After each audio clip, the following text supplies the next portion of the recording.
Rangers pre- and post-game analyst Mark McLemore, our guest tonight. Texas 2 under 500 at the All-Star break, 3 games out of the wild card chase. Mac, what sticks out to you when you look at the problems that this Ranger team faced during the first half of the season? You know, right now I think the big issue that they've had is the bullpen, the back end of the bullpen.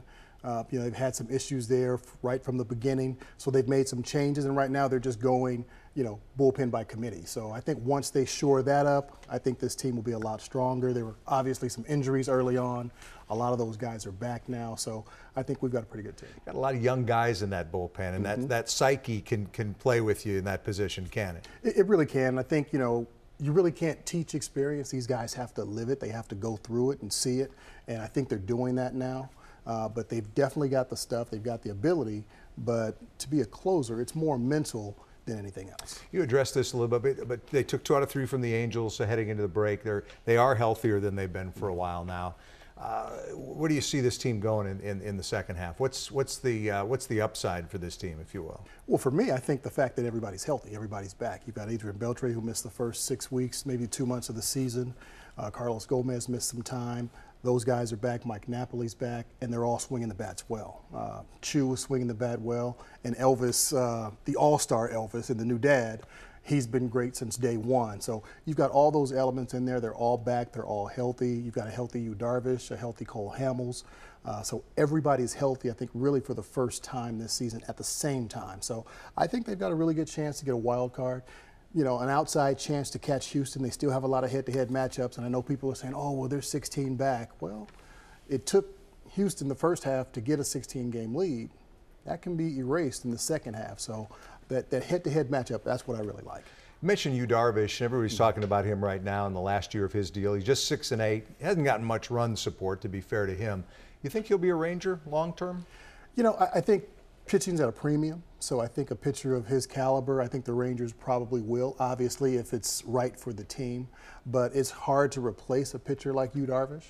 You're really not going to go out on the market and get a guy, you know, of his caliber. And if you do, you're pretty much going to pay what you'd have to pay Yu Darvish. So you've got somebody who's been here 5-6 years now. You probably want to hang on to that guy. Darvish selected for the All-Star game but won't pitch because he pitched on Sunday. Elvis had, as you said, an All-Star caliber first half. Kind of disappointing that he's not in Miami for this game. Yeah, unfortunately, there are a lot of shortstops that are having great years too. But yeah, I think he should be there. He's been very steady last year and this year as well. I would love to see him out there in his 4th All-Star game, but this year it just didn't happen. Did you play 19 years in the big leagues? 19 years. Great years with the Rangers.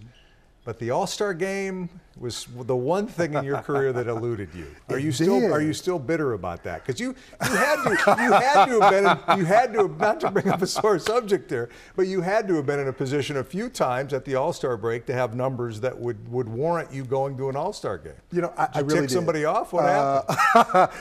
I guess fans didn't like me enough around the country or something. I don't know. Yeah, there were 2 or 3 times where I thought I was going to make it, and I felt I should have. It did elude me, but I really wanted a World Series ring. That was my biggest thing. That was my biggest disappointment of my career. But I guess I can't be too disappointed. I got to play 19 years of my dream, so I'm pretty happy with that. Just don't bring up the Emmy Awards to me. That's my version of the All-Star game. We all have our Achilles heel. Mark McLemore had a great career as a player and is having a great one as a broadcaster as well. Pre and post for the Ranger telecast. Mac, we always appreciate your thoughts here. Appreciate it, man. All right. I'm Mike Doocy, Fox 4 Sports.